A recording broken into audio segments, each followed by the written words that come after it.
Tom અને જેરીની મદદથી આપણે મેથ શીખીશું એડિશન રૂલ. અહીંયા ટોમ એ પ્લસ છે, જેરી એ માઇનસ છે અને આપણો આજનો હીરો પ્લસ છે. એડિશન રૂલનો ફર્સ્ટ રૂલ છે plus plus plus is equals to plus, એટલે કે ટોમની ઘરે ટોમ આવે અને એ લોકો કોમ્પિટિશન કરે તો કોણ જીતે? ટોમ જીતે. For example 2 plus 5 is equals to 7. Second example, 3 plus 4 is equals to, કમેન્ટમાં મને કહેજો. સેકન્ડ રૂલ, જેરીની ઘરે બીજો જેરી આવે અને એ લોકો કોમ્પિટિશન કરે તો કોણ જીતે? જેરી જીતે. First example, -2 plus -5 is equals to -7.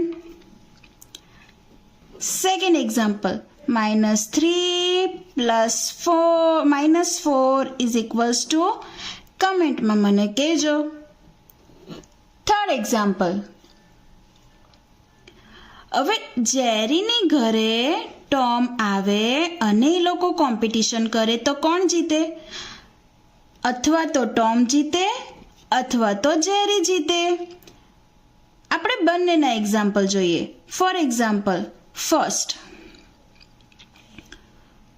-2 plus 7 is equals to, હવે જેરી 2 કોમ્પિટિશન જીત્યો અને ટોમ 7 કોમ્પિટિશન જીત્યો, તો જવાબ જે આવશે તે કોના ફેવરમાં આવશે?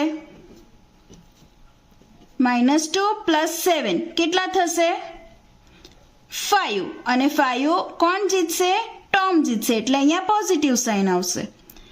અને એનો જ બીજો એક્ઝામ્પલ, હવે જેરી 7 કોમ્પિટિશન જીતે છે અને ટોમ 2 કોમ્પિટિશન જીતે છે, તો હવે -7 plus 2 is equals to 5 આવશે, પણ વિનર કોણ થશે? જેરી થશે. Got it? અને ચોથો રૂલ એવું કહે છે કે ટોમની ઘરે જેરી આવશે તો પણ કાં તો ટોમ જીતશે કાં તો જેરી જીતશે. આપણે એનો પણ એક્ઝામ્પલ જોઈએ. ફર્સ્ટ એક્ઝામ્પલ, હવે અહીંયા 3 plus -5 ઇઝ ઇક્વલ્સ ટુ, અહીંયા ટોમે 3 કોમ્પિટિશન જીતી ને જેરીએ 5 કોમ્પિટિશન જીતી, તો આન્સર શું આવશે? જેરી જીતશે એટલે જેરી. -5 - 3 કેટલા થશે? 2, એટલે માઇનસ સાઇન આવશે. અને એનો બીજો એક્ઝામ્પલ છે 7 plus -2. હવે અહીંયા ઘડી જેરી જે છે તે 2 કોમ્પિટિશન જીતે છે અને ટોમ જે છે તે 7 કોમ્પિટિશન જીતે છે. 7 - 2 ઇઝ ઇક્વલ્સ ટુ 5. તો હવે ટોમ જીતે છે એટલે પ્લસ સાઇન આવશે.